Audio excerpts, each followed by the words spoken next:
One football legend reportedly went from tens of millions to just $6. Another forgot he owned a £1 million mansion until it was taken over by a drug gang. And one former Premier League star ended up sleeping on a friend's floor after losing everything. In this video, we're looking at football legends who earned fortunes, lived the dream, and somehow ended up broke. Some of the names on this list will genuinely shock you. Let's start with Diego Maradona. There may be no name in the entire history of sport that carries more weight, more myth, and more raw emotion than Diego Maradona's, and few fours have ever been as operatic. Maradona rose from extreme poverty in a Buenos Aires shantytown called Villa Fiorito to immense wealth through his unparalleled talent. And yet, when he died in 2020, his estate was estimated at somewhere between just $100,000 and $500,000, a rounding error compared to what had passed through his hands. Because make no mistake, the money that flowed to Maradona was colossal for its time. He set the world record transfer fee not once but twice, moving to Barcelona for around $76 million in 1982, and then to Napoli for roughly $10.5 million in 1984. It was at Napoli, where he became a living god, that the real fortune arrived, a salary of around $3 million a year, stacked on top of $8 to $10 million, in endorsements from giants like Puma, Coca-Cola, and Hitachi. By some accounts, he made around $43 million in salary alone between 1984 and 1991, a sum that adjusts to roughly $100 million in today's money. He was, for a glorious stretch, one of the most marketable athletes on the entire planet. So where did it all go? The single biggest culprit was the one that would haunt his name for 3 decades: tax. Italian authorities pursued him relentlessly over unpaid taxes from his Napoli era, claiming the equivalent of tens of millions of euros in back taxes, interest, and penalties that ballooned ever larger as the years dragged on. Maradona disputed it furiously, blaming club officials and arguing the whole thing had been mishandled, but the consequences were brutally concrete. In 2009, he filed for bankruptcy in Italy, and on his visits back to the country, authorities humiliated him by seizing jewelry, earrings, luxury watches worth tens of thousands, straight off his person to chip away at the debt. There is a grim postscript here. In 2024, years after his death, Italy's highest court finally cleared him of the tax evasion charges, with his lawyer declaring he was never a tax evader, a vindication that arrived 3 decades too late to undo the damage the collections had already done. But tax was only the headline act. Beneath it ran a darker, more personal ruin: cocaine. Maradona's well-documented addiction, which took hold from the mid-1980s, led to bans, health crises, and enormous, uncontrolled spending on drugs, parties, and the vices that surrounded them. In Naples, he partied at a frightening pace, reportedly protected by local mafia figures who kept him supplied. The cost was measured not just in money, but in fitness, in earning power, and in his health. Heart attacks, a gastric bypass, repeated hospitalizations, all carrying their own bills. And then there was his ruinous generosity. Maradona gave money away freely to friends, family, and the endless tide of hangers-on, a habit as beautiful as it was financially suicidal. Compounding everything was a parade of poor financial management. His early manager, Jorge Saiterspieler, was linked to bad investments that nearly ruined him even before Napoli, and the entourages and advisors who followed were repeatedly accused of mismanagement and exploitation. When he died, the chaos didn't stop. It intensified with no clear will. Multiple children both recognized and claimed. Bitter inheritance battles and fraud allegations swirling around his lawyer and relatives over his brand and image rights. Those image rights remained genuinely valuable, but the disputes diluted whatever the estate was actually worth. Maradona fits this list as its most poignant entry, a man who rose from nothing, touched divinity, and was undone by sudden wealth without financial literacy, by addiction, and by a system that took far more than it ever gave back. Beloved in Argentina and Naples to this day, he remains the eternal symbol of both genius and human fragility. While Maradona's fortune disappeared through addiction and decades of legal battles, the next football legend somehow went from tens of millions to $6. Ronaldinho. Some footballers impressed you. Ronaldinho made you smile. Every time he stepped onto a pitch, it looked like he was having the time of his life. The no-look passes, the tricks, the grin that never seemed to leave his face, watching him play, felt different. And few players had a career to match. Ronaldinho won the Ballon d'Or, helped Brazil lift the World Cup, won the Champions League with Barcelona, and earned tens of millions of dollars along the way. Which is why what happened next shocked so many people. Years after reaching the top of the sport, reports emerged that the football icon's bank account held the equivalent of just $6. For a man who once seemed to have everything, it was a staggering fall. Born in Porto Alegre in 1980, Ronaldinho rose through Grêmio, before exploding onto the world stage at Paris Saint-Germain. And then, most gloriously, at Barcelona between 2003 and 2008, where he helped end a long La Liga drought and won the 2006 Champions League, even earning a standing ovation from Real Madrid's own fans at the Bernabeu. At his peak, he was one of the highest paid players on earth, earning around 9 million euros a year at Barcelona, plus a mountain of endorsements from Nike, Pepsi, Coca-Cola, and more, with total career earnings often estimated well north of $90 million. His net worth was at one point pegged in the 70 to 100 million range. He had, in short, everything, and then he proceeded to set fire to it with a smile. The lifestyle was the stuff of legend. Wild parties, nightclubs, alcohol and entourages, with reports describing 48-hour binges, models, red carpets, and live music at his homes. That excess didn't just drain his accounts, it shortened his peak, as he left Barcelona early amid concerns about his fitness and partying. But the deeper problem was structural. Ronaldinho's finances were largely handled by his brother and manager, Roberto, and Ronaldinho himself admitted he didn't always even know his own account balances. A terrifying admission for a man with that much money flowing in and out. Trusting others completely, with no checks of his own, left the door wide open for unchecked spending and mounting debt. The bad decisions piled up from there. There were failed business ventures, betting endorsements, apps and cryptocurrency schemes, including a lawsuit over an alleged 50 million pyramid scheme that he denied involvement in, alongside lost endorsement deals. Then came the legal hammer blows. In 2019, Brazilian authorities seized 57 of his properties over an illegal pier built at his lake house and other unpaid debts, and confiscated his passports. The following year brought the most surreal low of all. In 2020, Ronaldinho and his brother were arrested in Paraguay for entering the country on fake passports, spending time in a Paraguayan jail before being moved to luxury hotel house arrest, and eventually released through a plea deal. By various reports across 2018 to 2023, his liquid wealth had been reduced to almost nothing, his properties gone, his debts running into the millions. And yet, and this is what makes Ronaldinho different from a Best or a Maradona, the story isn't purely a tragedy. He has stayed firmly in the public eye through documentaries, charity games, brand deals, and social media promotions, and estimates of his net worth vary wildly, with some sources arguing he has clawed much of it back through his enduring marketability.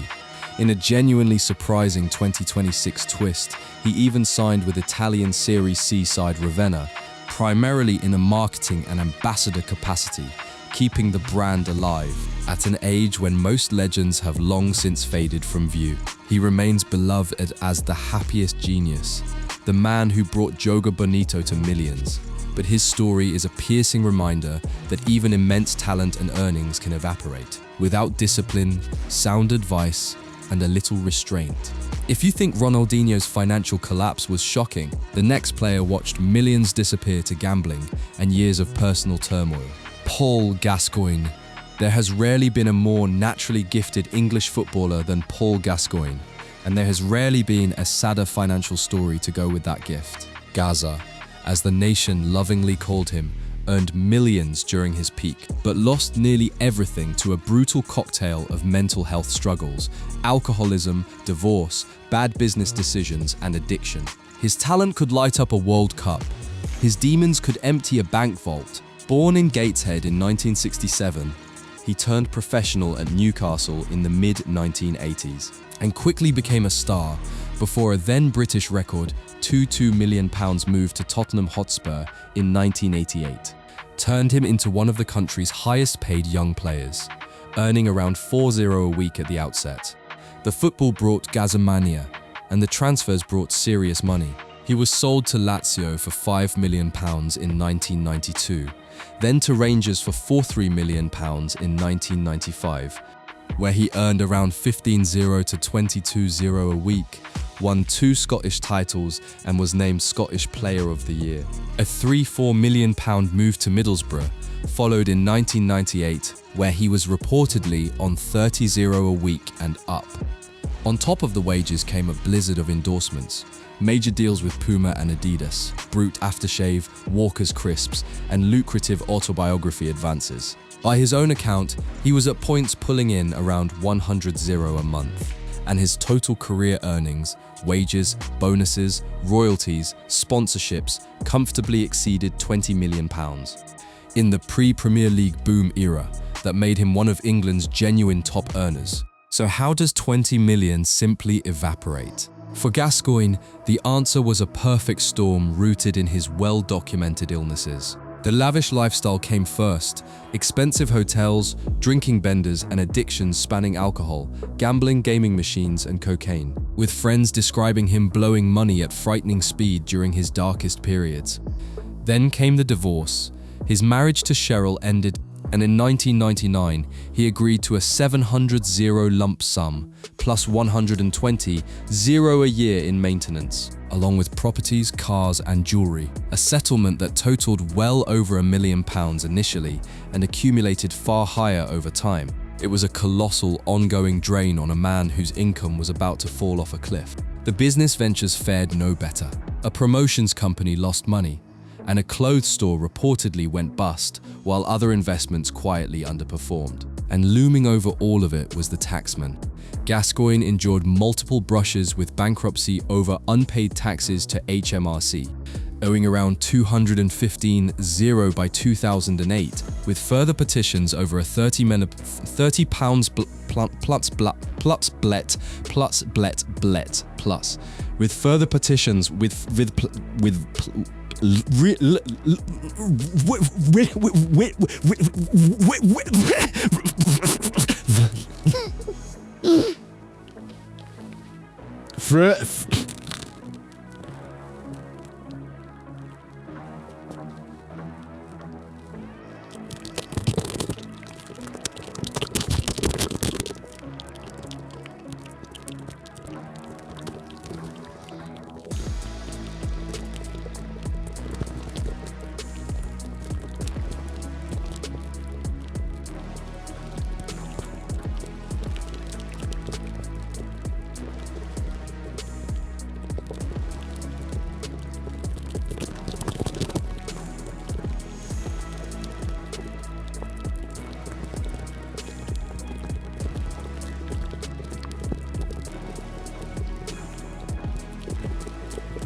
each one narrowly avoided through last-minute settlements, but each one screaming the same message.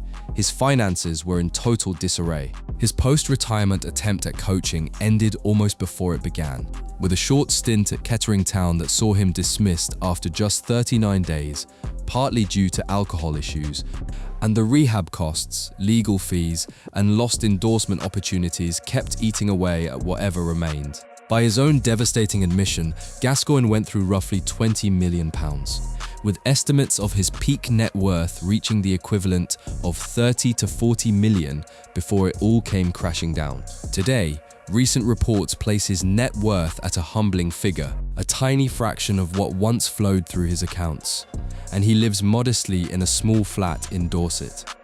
But there is a flicker of light in the gloom. He continues to make public appearances, give interviews and release books, reflecting with raw honesty on his life and his addictions, and he has spoken of feeling happier in recent years, crediting efforts like AA meetings, even as he keeps battling his demons. Gascoigne's story lays bare just how vulnerable even the most immensely talented athletes were in an era before modern financial safeguards. A genius undone, not by a lack of money, but by everything that money couldn't fix. While Gascoigne lost his fortune battling demons off the pitch, this next footballer literally forgot he owned £1 million mansion. Jermaine Pennant. Some footballers offer carefully worded regret about their finances. Jermaine Pennant offers a confession so blunt it has become legendary. The journeyman English winger, who spent 15 years bouncing across some 350-plus league appearances at 15 clubs, from Arsenal and Liverpool to the lower leagues and abroad, summed up his entire financial life in one unforgettable line, telling The Sun that in all honesty he could have been a billionaire and still messed it up. It is funny, it is self-aware, and it is also the precise, painful truth. Pennant's story begins in hardship. He grew up on a tough Nottingham Council estate in a crime and drug-affected area, and football was his escape, with Arsenal signing him from Notts County at 15 for a then-record £2 million fee for a trainee. He debuted at 16, the youngest Arsenal first-teamer at the time, and even scored a hat-trick on his full Premier League debut.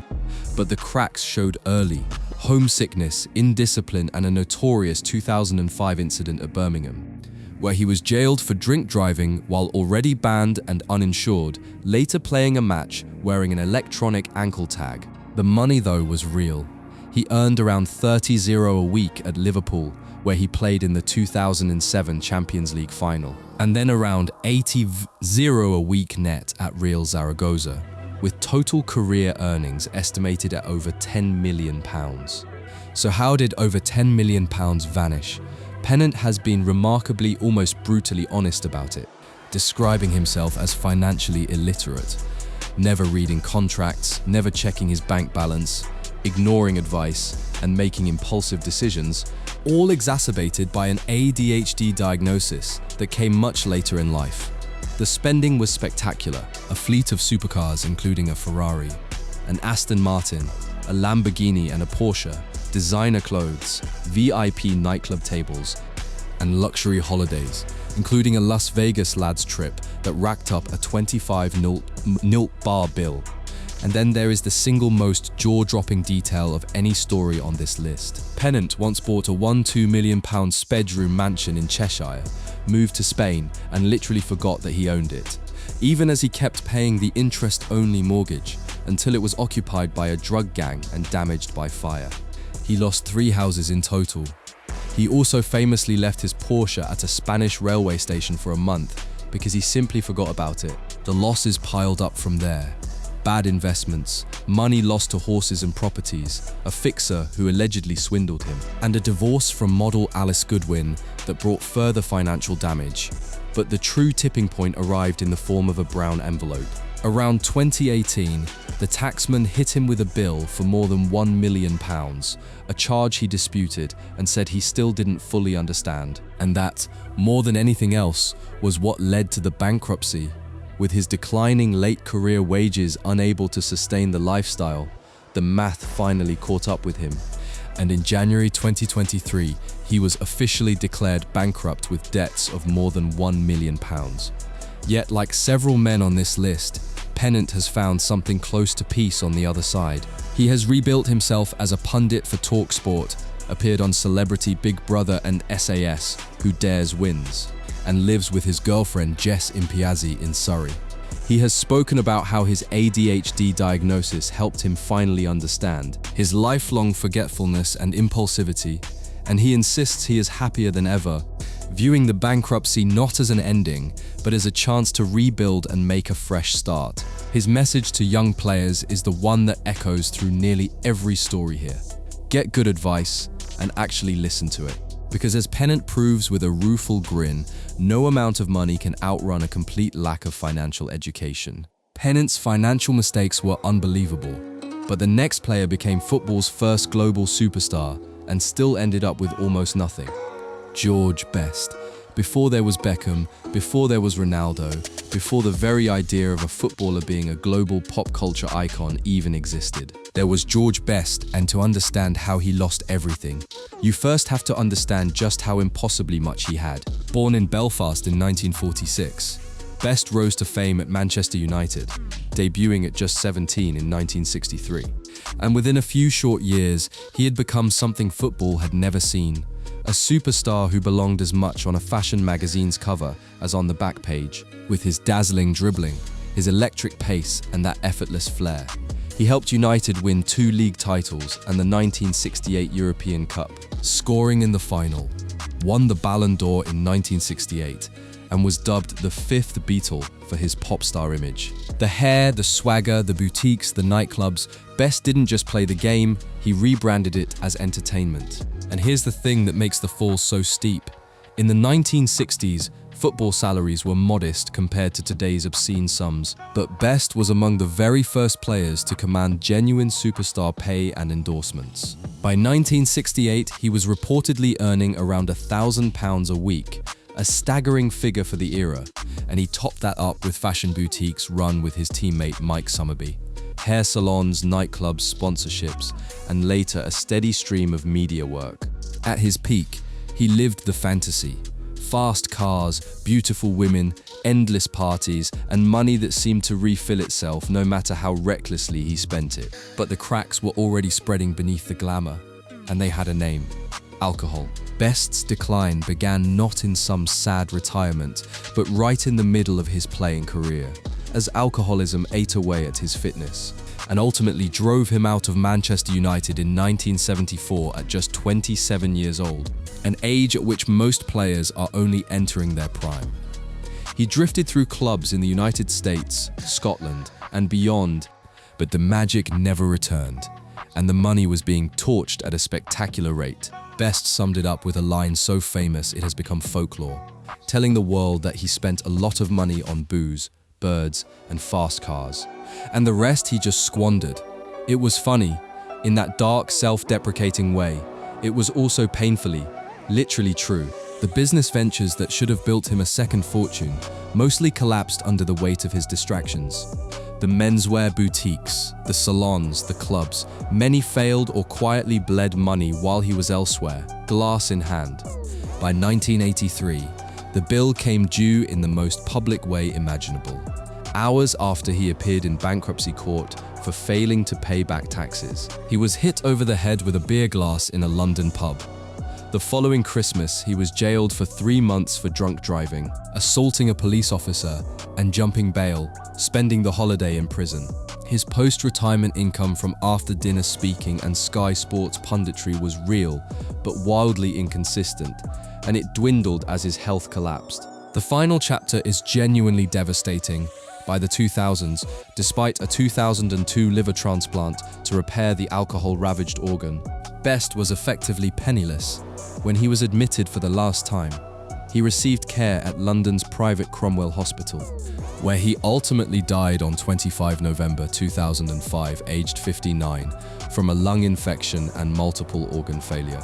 The debts he left behind reportedly ran into hundreds of thousands of pounds, money owed to the hospital, a mortgage on a Chelsea flat, and a divorce settlement to his ex-wife Alex, while he himself owned no property, the homes having passed to his ex-wife. To his son Callum, the boy he adored, he left primarily a watch. George Best fits this list perfectly because his era offered no financial safeguards, no player education, none of the modern machinery designed to protect young men from themselves. His genius on the pitch is immortal. Banknotes, an airport, and halls of fame all bear his name, but his story remains football's original and perhaps most haunting cautionary tale. Best squandered a fortune on fame and excess, but this next player managed to go bankrupt despite earning Premier League money in the modern era. Eric Djemba, Djemba. There is a name that English football fans of a certain age recite with a wry, affectionate smile. Eric Djemba. A name so good they said it twice. The Cameroonian midfielder arrived at Manchester United in 2003, with the weight of enormous expectation on his young shoulders. And his story is one of the most vivid illustrations on this entire list of how quickly sudden wealth can disappear when a young man is simply not ready for it. Djemba earned 34 caps for Cameroon, featured at the 2002 World Cup, and was part of the squad that won the 2002 Africa Cup of Nations. A serious pedigree for the player, Sir Alex Ferguson, eyed as a potential long-term successor to the legendary Roy Keane. His rise was rapid. After impressing with his feisty, uncompromising tackling at French club Nantes, he earned a £35 million transfer to Manchester United in the summer of 2003. But the football never quite clicked at Old Trafford. He made just 20 Premier League appearances amid fierce competition.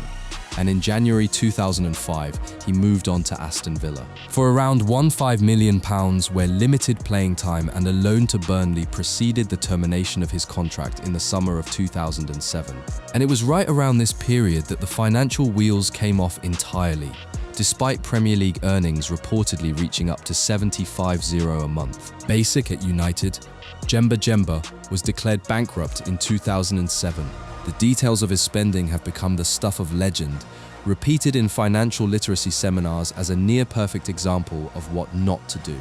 His former agent claimed he owned 10 4x4 vehicles and juggled up to 30 separate bank accounts, with his high salary going almost entirely to loan repayments, leaving him reliant on match bonuses just to get by. 30 bank accounts, 10 off-road vehicles. It is the portrait of a man drowning in his own complexity, with money flowing in and out of so many channels that no one, least of all him, could keep track of where it actually went.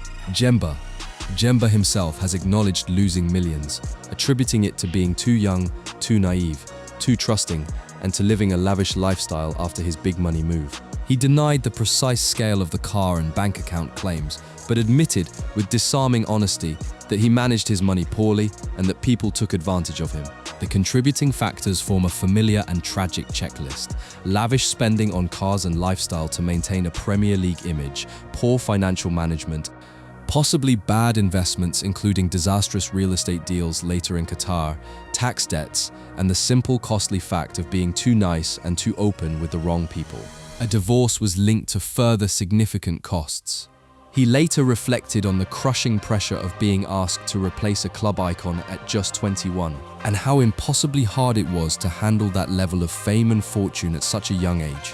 What happened next is, in its own quiet way, genuinely heartwarming. Djemba became a true journeyman, playing in Qatar, Denmark, Israel, Serbia, Scotland, India, Indonesia, and the lower French leagues before retiring around 2021. And somewhere along that winding road, he made peace with it all. In interviews around 2014, while earning modest wages of about €1,200 a week at St Mirren, he embraced a deliberately simpler life, taking trains, eating at KFC, and focusing on humility. He expressed no major regrets about his football choices, only lessons learned from his financial mistakes, crediting his faith for the perspective. In recent years, he has run a football academy in Cameroon, helping young players build skills and, just as importantly, avoid the very pitfalls that nearly swallowed him whole. From 30 bank accounts to a train ticket and a clear conscience, Eric Djemba turned his cautionary tale into something close to wisdom. While Djemba's downfall came from poor financial decisions, the next footballer lost nearly everything because he trusted the wrong person. Emmanuel Eboué, of all the stories on this list, few are as quietly gut-wrenching as that of Emmanuel Eboué, because his is not a tale of vice or recklessness, It is a tale of trust misplaced and the devastating price he paid for it. The Ivorian, an Arsenal cult hero famous for his energy, his versatility, and his irrepressible sense of humor, rose from humble beginnings to significant wealth. Through a successful Premier League and European career, only to face severe financial ruin primarily because of a bitter divorce, poor financial oversight, and legal disputes.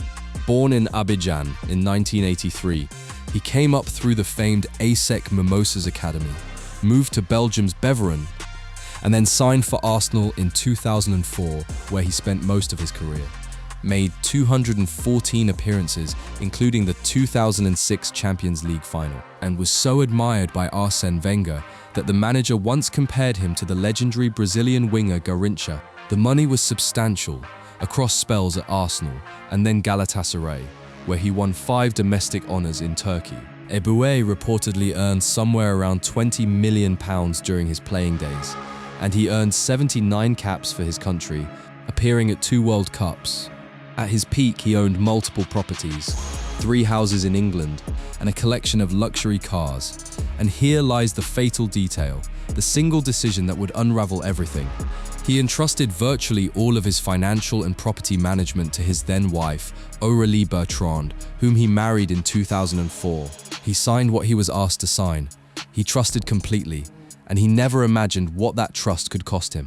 The collapse came on 2 fronts at once. First, a dispute with former agents over roughly €1 million in fees led FIFA to impose a 1-year ban from all football activity in 2016, which contributed to the termination of his Sunderland contract and accelerated his personal crisis. And then, the marriage ended bitterly, and the English court proceedings went overwhelmingly against him. The ruling awarded his ex-wife custody of their 3 children and the majority of the assets, the houses, the cars, the finances in England, where almost all of his wealth had been built. In a single courtroom, the fortune of an entire career was signed away. As Eboué himself later put it, the court gave her his 2 houses, his money, and his cars in England. And for the first time in his life, he was, in his own word, completely down. The depths he sank to in 2017 are genuinely harrowing. In interviews with the Sunday Mirror, Eboué revealed he was broke and effectively homeless, sleeping on a friend's floor, hiding from bailiffs, scared every time he heard a noise that the police were coming to take his last house. He described boarding up his windows with cut-up cardboard boxes so the press couldn't photograph him, not eating, sinking into a deep depression, and being driven to the very brink of suicide. He spoke openly, bravely as part of a mental health campaign, hoping his pain might help someone else. Again, if any of this touches something in your own life, please talk to someone you trust. There is no shame in reaching out. The years since have brought a measure of peace, if not a full restoration. Eboué remarried, tying the knot in 2019 with his childhood sweetheart Stephanie, who has supported him through the recovery, and he returned to the Ivory Coast, where he now runs a football academy and has pushed back on the bleakest reports, insisting he still owns properties in Ghana and his home country and lives comfortably. Yet one wound has never healed. By his own account in 2026, he remains estranged from his 3 children, has no recent photographs of them, and only learned belatedly that his son had signed professionally with Chelsea. Eboué's story is the starkest possible warning against handing your entire financial life to a single person without independent oversight. A lesson about trust, paperwork, and the catastrophic gap between loving someone and signing away your future to them. If Eboué's story shows how dangerous misplaced trust can be, the next player lost millions won bets at a time. Keith Gillespie. Some fortunes are lost slowly, eroded over years by bad luck and worse markets. Keith Gillespie's was lost the way a man falls asleep, as the saying goes, gradually, and then all at once, on the turn of a card and the result of a race. The pacey Northern Irish winger came through Manchester United's famous youth system alongside Ryan Giggs, Paul Scholes, David Beckham, and Gary Neville, winning the FA Youth Cup in 1992, before moving to Newcastle in 1995 as part of the deal that took Andy Cole the other way. At Newcastle, under Kevin Keegan, He became a key part of the thrilling entertainers side that twice finished second in the Premier League and over a roughly 20-year career. He earned 86 caps for Northern Ireland and reached peak wages of around 14 mil a pound pounds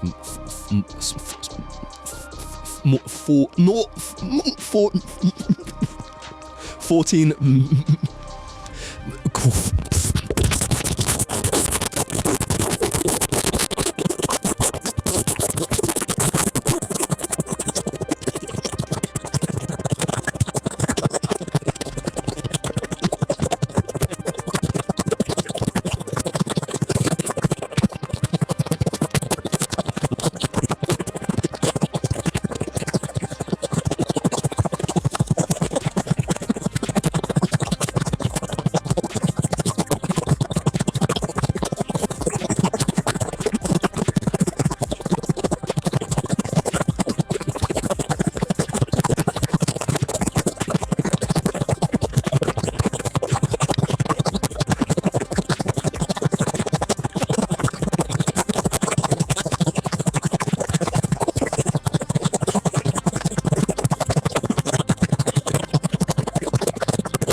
with total career earnings estimated in the region of £7 to £10 million.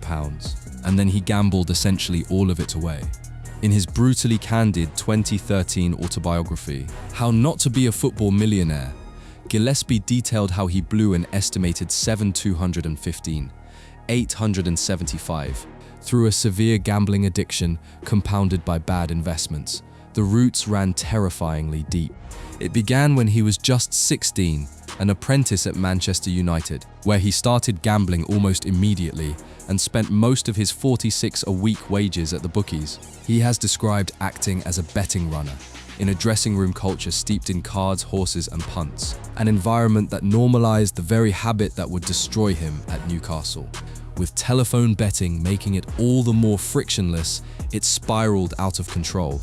As he sat alone in empty hotel rooms, spending more and more time at the bookies. The individual losses are almost physically painful to recount.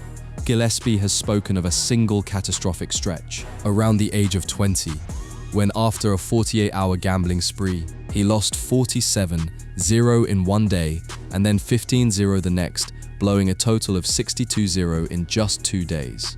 He bet on horses, on football, on practically anything that moved, forever chasing his losses deeper into the hole. And at points his stakes reportedly climbed beyond £100,000 in a single day. Newcastle once had to advance him money simply to settle his bookmaker debts. Gambling, he has said, became a buzz and an escape, though he always insisted it never directly harmed his performance on the pitch. But the bookies weren't the only thing draining him.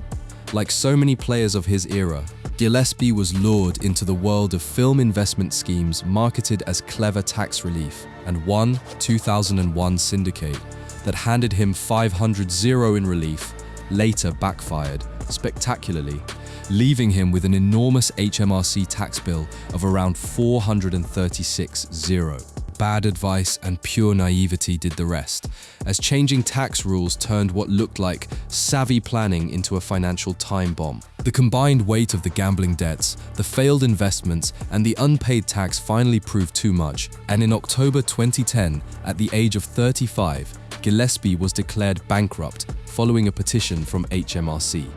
By then, the millions earned across a glittering Premier League career were simply gone, and he was left to start over with nothing. What lifts Gillespie's story above mere cautionary tale is his honesty about why it happened. He has called gambling football's last taboo, pointing to the boredom, the free time, the high disposable income, and the easy access that made dressing rooms such fertile ground for addiction. Remarkably, he kicked the habit without any formal treatment, motivated by fatherhood and responsibility, and now bets only tiny stakes on his golf games. Since retiring, he has built a life in media, coaching, and speaking, and he expresses no bitterness toward the game itself. He views his career as living a dream, and reserves his regret purely for the money he wasted. His message to young players is simple and hard-won. Get proper education, get proper support, and never assume the buzz is worth the wreckage it leaves behind. Gillespie gambled away a fortune, but this next footballer went bankrupt while earning around £50,000 a week. John Arne Riise. Here is a question to chew on. How on earth does a man go bankrupt while earning £50,000 a week? That is not a hypothetical. That is the genuinely baffling reality of John Arne Riise's 2007 bankruptcy. And it makes the powerful Norwegian left-back one of the most instructive cases on this entire list. Proof that a sky-high income offers no protection whatsoever against catastrophic financial mismanagement. Riise enjoyed a fine career across Monaco, Liverpool, where he won the 2005 Champions League, Roma and Fulham, earning 110 caps for Norway to become one of his country's most capped players. And at his Anfield peak, he was reportedly pulling in around 50-0 a week. The bankruptcy, when it came, was almost surreal in its timing. In March 2007, just 2 years after the miracle of Istanbul, Riise, then 26, was declared bankrupt at Liverpool County Court over an unpaid debt of around 100-0, even as that enormous salary kept landing in his account. The causes lay not in vice, but in oversight and bad business. It was linked to a legal battle with his former agent, Einar Baardsen, who had stopped representing him in 2005. over how his money had been invested, and it was connected to an alleged £3 million fraud,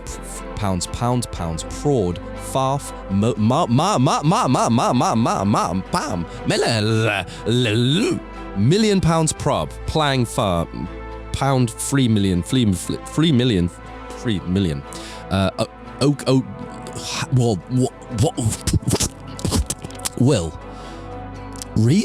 And to liabilities from failed business enterprises, including a hotel. Most astonishingly of all, Rice may not even have been fully aware the proceedings were happening, as he was away on international duty when the order was made. His solicitors moved quickly to annul it. His high earnings allowed him to clear the debt, but the episode laid bare a financial life in disarray. Off the pitch, Rees lived a lavish lifestyle of expensive cars, gifts, clothing, and habits enabled by the fact that, from the age of 17 to 36, clubs handled most of his expenses for him. That arrangement, common across football, left him spectacularly unprepared for the day he had to manage his own money. And that day came when he returned to Norway. The financial troubles didn't end with retirement in 2016. If anything, they resurfaced. Rice became involved in multiple company bankruptcies, most notably his firm Ale Scale Med As, which filed several times around 2019 and 2020 amid reports of weak liquidity. On the personal front, he was sued in 2017 by an ex-partner, Maria Elvegard, who alleged he had drained the bank account of a child they shared, adding fresh legal and financial pressure. Perhaps the most revealing window into his habits came on Norwegian television. Riis appeared on the show I Lomma på Silje, hosted by the economist Silje Sandmæl, and admitted to extravagant spending, around 25 Norwegian kroner a month on gifts for his wife, and hundreds of thousands on clothes and shoes annually. He described being dazzled by the lifestyles of his peers and genuinely struggling to handle his bills, simply because clubs had handled everything for him for 2 decades. Sandmæl stepped in with publicized financial guidance and assistance, and to his credit, Rice showed real determination to learn and improve. It is worth being fair here. Rice does not fit the absolute destitute end of this list the way some others do. He recovered far better than most, thanks to continued earning potential and that timely intervention, working today as a coach and pundit, with net worth estimates in recent years ranging widely. Though those figures likely reflect recovered income rather than preserved peak wealth. But his story earns its place precisely because of how counterintuitive it is. Rice had the medals, the caps, and the colossal weekly wage, and still the money slipped through his fingers, undone by bad investments, agent disputes, lifestyle creep, and that universal footballer's curse of never having learned to manage money because someone else always did it for him. Riis proves a huge salary can't save you from bad decisions, and the next player learned that lesson through disastrous property investments. Wes Brown. Not every financial collapse on this list is a story of nightclubs and excess. Some are quieter, more modern tragedies. Stories of a man who did the supposedly responsible thing, who invested in property rather than partying, and who lost everything anyway. That is the story of Wes Brown, the dependable, versatile defender, who was a fixture of Sir Alex Ferguson's Manchester United for well over a decade. Brown joined United's academy at 12, turned professional in 1996, and played a role in the club's historic 1998-99 treble-winning season, going on to become one of the most decorated English defenders of his generation. The honours speak for themselves.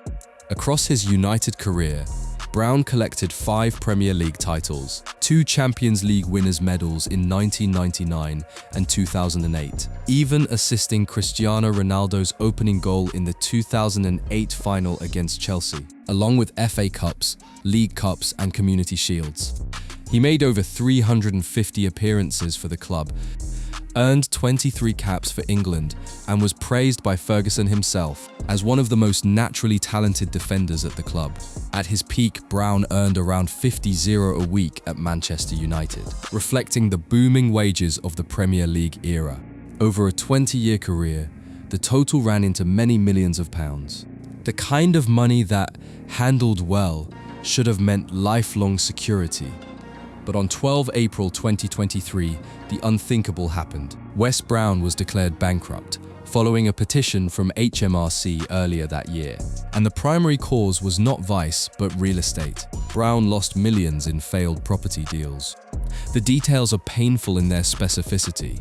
One property, a farm linked to his then wife, was purchased for around £6 to £7 million, and then struggled to sell even when listed far lower, at around £4.5 million. Another property reportedly took years to offload and was eventually sold at a brutal loss, sliding from a multi-million-pound listing down to a fraction of that. In the property game, Brown bought high and was forced to sell low, again and again, and the gap between those two numbers swallowed his fortune. What makes Brown's case especially instructive is his own candid diagnosis of why it happened. He has spoken openly about surrounding himself with the wrong people and not having trusted, independent advisors guiding his investments as a young player. There was, he has said, a near-total absence of guidance on how to handle sudden wealth. No one teaching a young man in his early 20s how to evaluate a property deal, how to spread risk, how to ask the right questions before signing. On top of the property losses, there were other debts, including car finance, and the broader tax issues with HMRC and a divorce in 2022.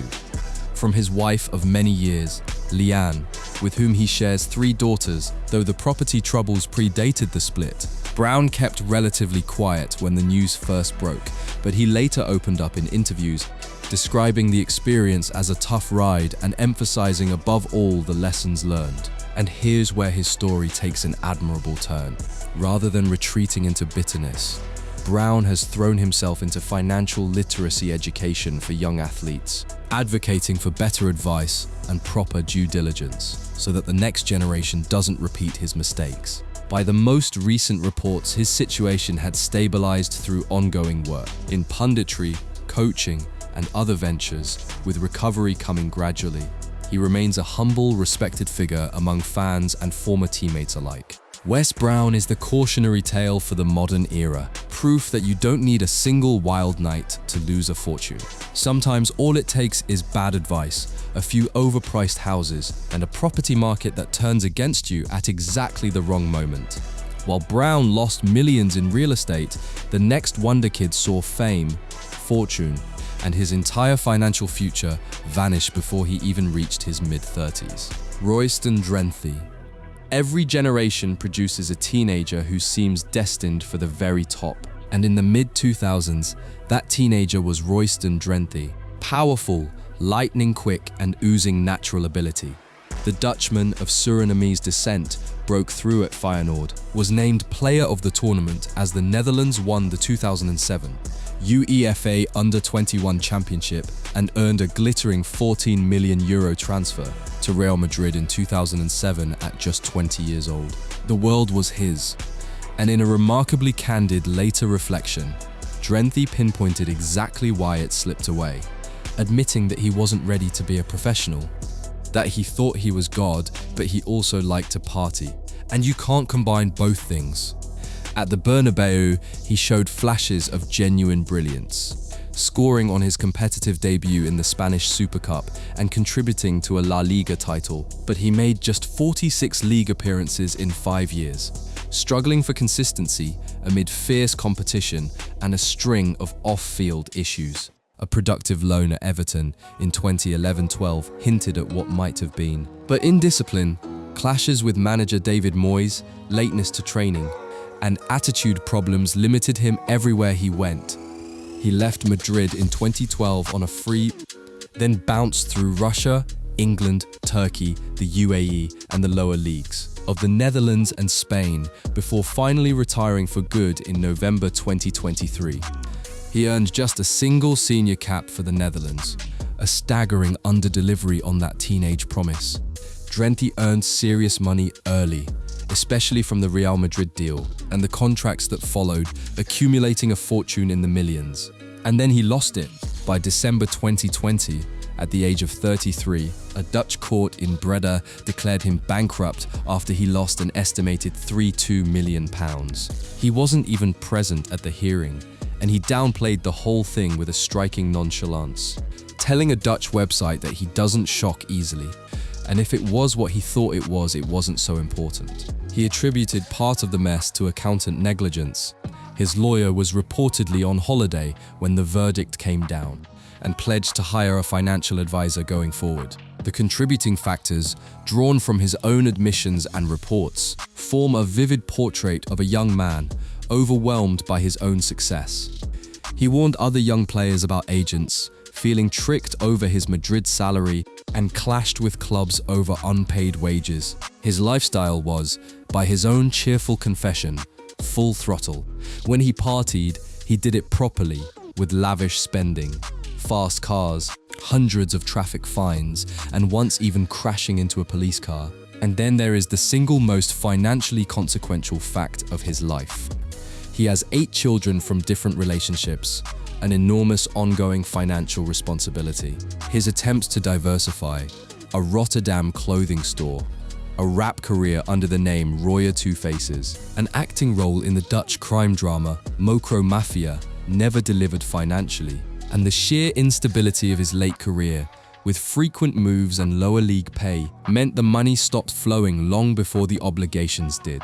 A 2021 money laundering case, in which he was acquitted after more than 150 euro in cash was seized from his car. Money, he insisted, was football earnings added to the chaos. What stands out about Drenthe today is his hard-won humility. He has reflected on his poor decisions, like declining a wage cut that would have kept him at Everton permanently, which he later regretted, and after the bankruptcy, played lower league football to make ends meet, before in 2023, beginning a career in healthcare, following a family tradition of working in care. He suffered a stroke in October 2025, but was reported to be recovering. His story is the classic tale of the wonder kid who earned big and young, then drowned in lifestyle inflation, family obligations, and the brutal, abrupt end of high earnings. A cautionary chapter for every prodigy who has ever mistaken early fame for permanence. Drenthe's downfall started with lifestyle choices, but the next player's financial collapse nearly cost him something far more important than money. Drenthe's downfall started with lifestyle choices, but the next player's financial collapse nearly cost him something far more important than money. Lee Hendry. Of all the stories on this list, few are as harrowing, or as important to tell honestly, as that of Lee Hendry, because his is not merely a tale of lost money, but of a man pushed to the very edge of his life by the weight of it. The former Aston Villa midfielder earned substantial sums during his career, but lost nearly everything to a combination of bad investments, divorce, the housing market crash, and profound personal struggle. And his recovery is as remarkable as his fall was steep. Hendry came through the Villa youth ranks and made his debut in 1995, becoming a key midfielder, winning the club's Young Player of the Season award. In 1997-98, and making over 300 appearances across 14 years, including the 2000 FA Cup final. At his peak in the late 90s and early 2000s, he earned significant wages, reportedly over 30 euro a week, sometimes 35 euro with bonuses, placing him among the well-paid Premier League players of his generation. He lived the part too with luxury cars including a Ferrari 360 Spider and a Porsche and high-end properties. He even earned a single full England cap in 1998, coming on as a substitute against the Czech Republic under Glenn Hoddle, who praised his performance. Crucially, Hendry was not reckless in the obvious ways. He tried to be sensible. With advice from financial advisors and encouraged by his father, the former footballer Paul Hendry, he built a substantial property portfolio, reportedly worth around £10 million at its peak, aiming to secure his family's future, including a £16 million home in Warwickshire and a property for his mother. He was, in other words, trying to do exactly what financial advisors tell young players to do. And then the world fell apart. The downturn arrived around 2008 to 2010, amid the global financial crisis and housing market crash, when properties suddenly became unsellable debts mounted and investments soured. A costly divorce from his first wife, Emma, compounded the damage, with one source citing an impact of over £2 million. And he also faced tax issues, owing HMRC over £200 million. HM or H O O O O O N N O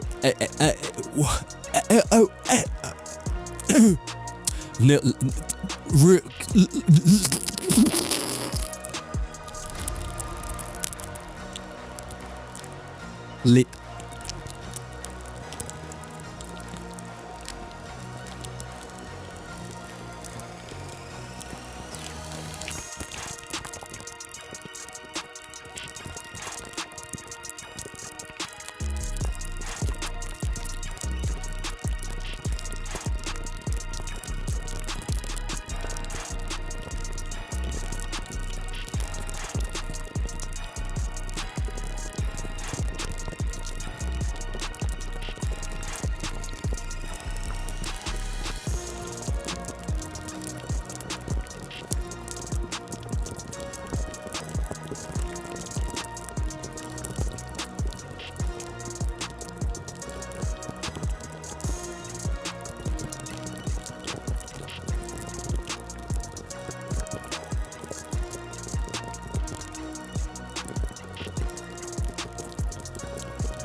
In January 2012, at just 34, he was declared bankrupt at the High Court, and both his home and his mother's property were repossessed. But the financial ruin was only half the story, and not the worst half. The collapse of his fortune, his career, and his marriage triggered a devastating mental health crisis.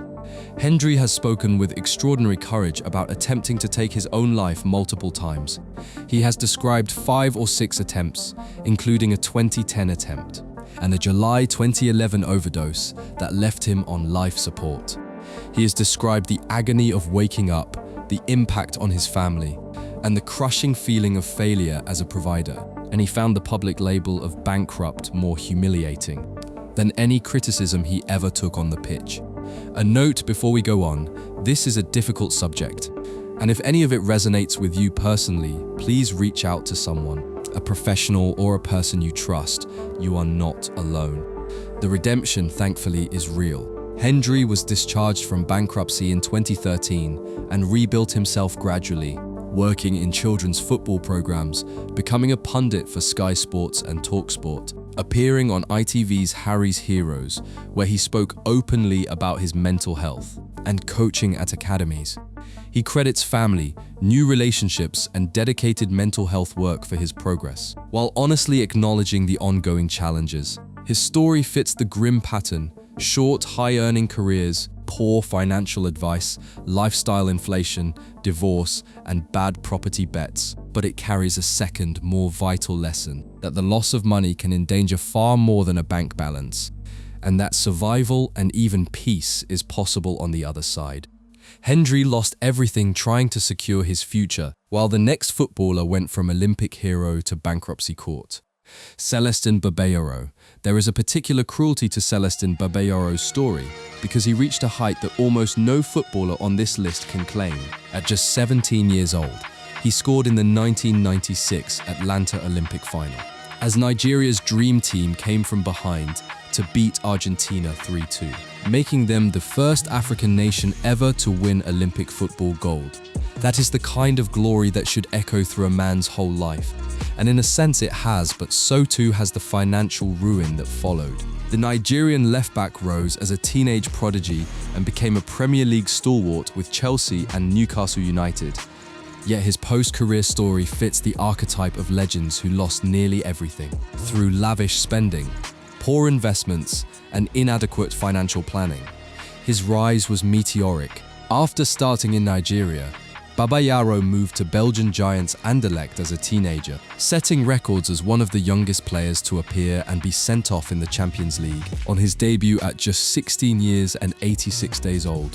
In 1997, Chelsea signed him for a then club record £225 million for a teenager, and he became a beloved figure at Stamford Bridge, famous for his energetic overlapping runs and his acrobatic backflip celebrations. He made over 190 appearances for Chelsea, winning the 1998 Cup, Winners' Cup, the 2000 FA Cup, and was part of Jose Mourinho's early squad that won the 2004-05 Premier League title. At his height across Chelsea and Newcastle in the booming Premier League era, he reportedly earned up to around 25 mil a week, plus bonuses, endorsements, and image rights, accumulating over a decade plus at the top, the kind of wealth typical of a solid Premier League regular of his generation. His later career, though, brought a slow fade. A January 2005 move to Newcastle yielded solid spells hampered by injuries, and a 2008 transfer to LA Galaxy under Ruud Gullit soured almost immediately over poor conditions and a perceived lack of commitment, ending with him being waived after minimal preseason action. A brief trial at Portsmouth led nowhere, and he retired in 2010. And with the wages gone, the cracks in his finances became a chasm. In January 2011, Babayaro was officially declared bankrupt, the announcement appearing in the London Gazette, with creditors pursuing him over large unpaid loans. Reports cited debts of around 584 in one account, though some estimates of his losses ran far higher. The most heartbreaking image of his decline came from his own home. His 475 house in Shepperton fell into visible disrepair. An overgrown garden, a deteriorating conservatory, with neighbors noting that he had been reduced to borrowing a lawnmower. The Olympic gold medalist, the Champions League record setter, the Premier League title winner, borrowing a lawnmower from next door. The causes were depressingly familiar. There were bad property deals and failed real estate ventures, with losses reported in some claims to run as high as £10 million, alongside a lavish lifestyle and a general absence of sustainable business ventures or sound financial advice. He denied being entirely broke in some interviews around that time, but the bankruptcy was a matter of public record, and it marked a sharp, undeniable decline from his glittering playing days. Since then, Babayaro has returned to Nigeria, pursuing business interests, endorsements, and occasional punditry and ambassadorial roles, with his net worth estimated as low as around $3 million in later reports, a steep drop from his peak. He remains a genuinely revered Nigerian football icon, popping up in viral dance videos and treated with enormous affection by fans who have never forgotten that backflip or that golden summer in Atlanta. But his story stands as a classic cautionary tale for African footballers in particular. Explosive early success, Premier League riches, and Olympic immortality, all undone by inadequate post-career planning, risky deals, and unchecked spending. The medals, it turns out, were the easy part to keep. The money was not. Babayaro's fortune disappeared through failed investments, but the next player earned around £20 million and still ended up selling his possessions at auction. David James goalkeepers are supposed to be the sensible ones, the level heads at the back, the men who read danger before it arrives, which makes the financial unraveling of David James, one of England's most recognisable and longest-serving keepers, all the more striking. James enjoyed a Premier League career spanning Liverpool, Aston Villa, West Ham, Manchester City, and Portsmouth, winning 53 caps for England, and he fits this list as a man who earned millions but ended up bankrupt. Declared insolvent in May 2014 at the age of 43 despite estimated career earnings of around £20 million. His career was genuinely distinguished. After starting at Watford, James moved to Liverpool for £125 million in 1992, won the 1995 League Cup, and earned the nickname Calamity James for the occasional error, while still becoming one of the era's most reliable shot stoppers. He went on to play a major role in Portsmouth's 2007-8 FA Cup triumph and captained them in the 2010 final as the oldest goalkeeper ever to appear in one at 39. He held the Premier League record for most clean sheets, with 169 for a time, racked up an MBE in 2012 for services to football and charity, and at his Portsmouth peak earned around 50s nil a week. He even had a lucrative modelling contract with Armani. This was not a man short of income. So what went wrong? The single most cited trigger was a costly 2005 divorce from his first wife Tanya, the mother of his 4 children, widely reported to have cost him around £3 million. From there, the debt steadily built. James was declared bankrupt at Hertford County Court on 9 May 2014, with HMRC standing as his largest creditor and a trustee appointed to oversee the whole painful process. Reports at the time suggested his ex-wife had sought a share of his future earnings and that his assets had dwindled dramatically.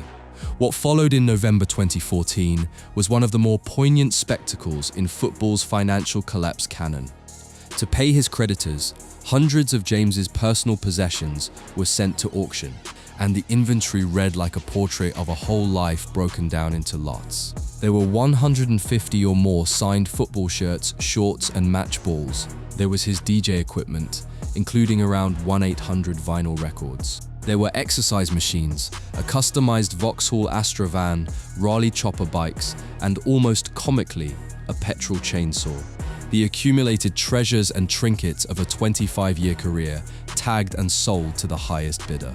The contributing factors went beyond the divorce, painting a fuller picture of how the money slipped away. Former teammate Stan Collymore memorably described James casually discarding cars and shoes because he simply had too much disposable income, painting a portrait of a man for whom money came so easily he never quite registered its loss.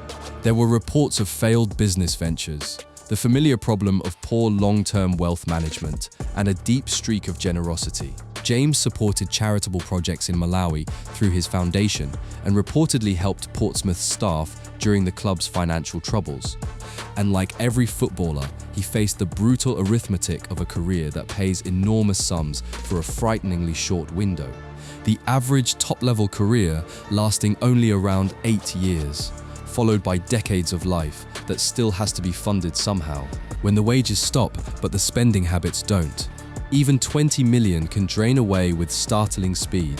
To his great credit, James reportedly took the whole thing with characteristic philosophical calm and got straight back to work, building a respected second career as a pundit, a coach and manager, including stints with Kerala Blasters in India, and even a memorable turn on Strictly Come Dancing.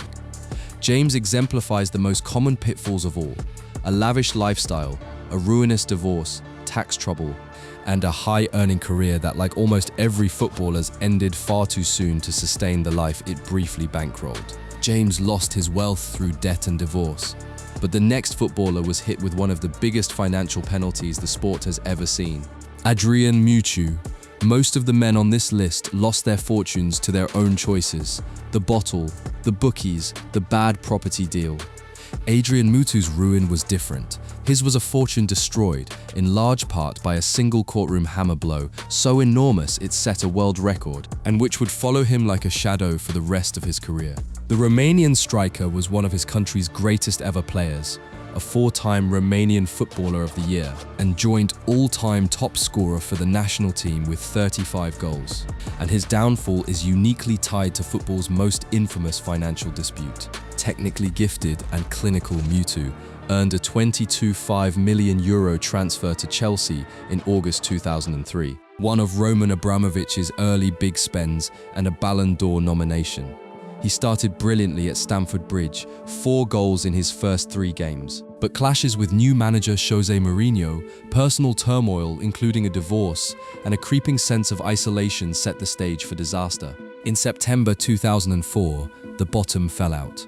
Mutu tested positive for cocaine, and Chelsea terminated his contract under its zero-tolerance policy, making him one of the very few players the club has ever sacked. He received a 7-month worldwide ban and a 20-euro fine, later calling it the worst decision of his career and taking full responsibility, while admitting he was young, alone and depressed at the time, even claiming that without it, he could easily have won the Ballon d'Or. He rebuilt his football impressively, joining Juventus and then enjoying his true peak at Fiorentina, where he scored 54 league goals in 112 appearances, and formed strong partnerships despite a further 2010 ban for a banned slimming agent. On the pitch, in other words, he remained a serious operator for years. But the football was never the problem. The bill was coming. Chelsea pursued compensation for the cocaine breach with relentless determination, and in 2008, FIFA's dispute resolution chamber ordered Mutu to pay Chelsea £17,100 and £73,990, roughly £15 million, the largest such FIFA penalty in history at the time, covering the bulk of the Parma transfer fee plus sign-on and agent fees with 5% annual interest. Mutu fought it through every available avenue: the Court of Arbitration for Sport, the Swiss Federal Supreme Court, even attempts at US enforcement, and a 2018 case at the European Court of Human Rights, and lost at every turn. His appeals citing alleged bias and arguments over proportionality, all rejected. The scale of it threatened to bankrupt him outright. Reports from around 2009 and 2010 indicated the fine would ruin him, with his assets estimated at roughly €14 million, including properties in Bucharest, Miami and Florence, plus contracts and endorsements, much of it tied to future earnings. He proposed making charity donations instead, openly stating he simply couldn't pay, and Chelsea reportedly continued chasing collection for years afterward, with 2019 reports of them pursuing his accounts, though it remains unclear whether significant sums were ever actually recovered after his exhaustive appeals. This colossal debt, combined with vast legal costs and the high earnings he forfeited during bans in his prime years, is what cements Mutu's place among football's great financial casualties. Since retiring in 2016, Mutu has moved into management, taking roles at clubs including Dinamo Bucuresti, the Romania under-21s, Rapid Bucuresti, Neftchi Baku, and Petrolul Ploiești on coaching salaries far lower than his peak playing wages. His story is football's starkest illustration of how a single off-field mistake, amplified by the immense contractual power that clubs hold over players, can cast a financial shadow that lasts a lifetime. Mutu has reflected candidly on it all, owning his errors while noting the context of isolation and youth. A hugely talented man forever defined, financially at least, by one record-breaking penalty. Mutu's downfall came from a mistake that followed him for years, while the final player lost his fortune simply because he trusted the wrong financial advisor. Chris Sutton. We close with a story that flips the usual script, because Chris Sutton did not gamble his fortune away, did not drink it, and did not blow it on supercars and nightclubs. He lost it because he trusted the wrong man in a suit, and his story is a sobering reminder that even the financially cautious can be ruined by fraud. The former England striker earned substantial sums during a fine-playing career, but faced significant financial setbacks afterward, primarily due to bad investments and bad advice. Sutton was a serious talent.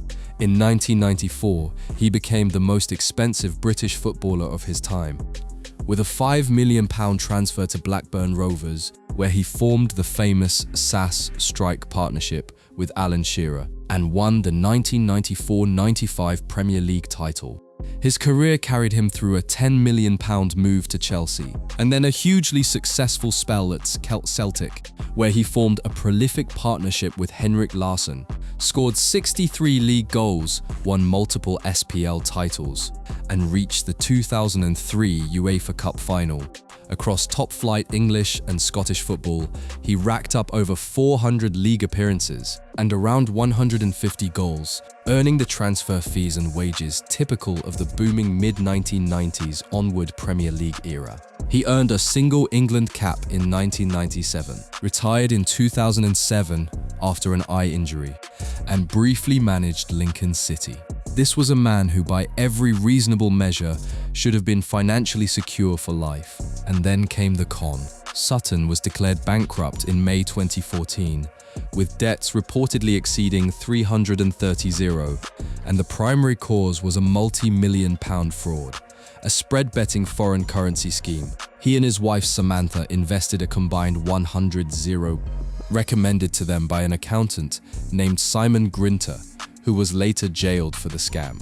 The couple were falsely led to believe they were earning returns of 3 to 4% every single month, without ever withdrawing the gains, but the entire thing was illusory, a fiction designed to part trusting clients from their money. Picture it from Sutton's side.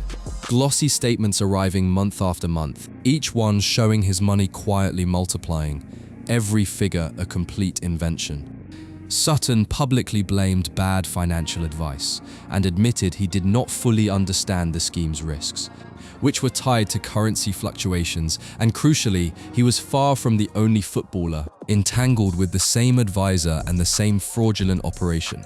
It is the quintessential footballer's trap, the one that has snared so many of the men on this very list. Sudden wealth, limited financial literacy, and a smiling professional in a good suit, promising returns that are simply too good to be true.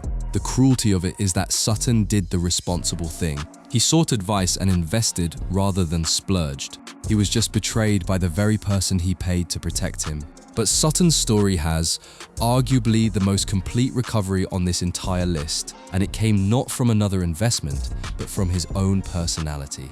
He rebuilt his finances through media work, becoming one of British football's most prominent and combative pundits, known for his blunt, no-nonsense, opinionated style across TNT Sports, BBC Radio 5 Live, where he co-hosted 606 with Robbie Savage, and later Sky Sports. Reports from around 2025 describe him as one of the higher-paid British football pundits, with an estimated €200 annual salary in punditry alone. He has used his platform thoughtfully too, speaking out on mental health and on dementia in football, an issue close to home, tied to his own father's condition, and advocating for greater PFA support. Unlike so many peers who struggled for years, Sutton turned his bluntness into a genuine asset, and his second act into a triumph. His tale is the perfect closing note, a warning that fraud can fell even the prudent, but also living proof that life after financial ruin can be richer, in every sense, than what came before. Thank you so much for watching all the way to the end.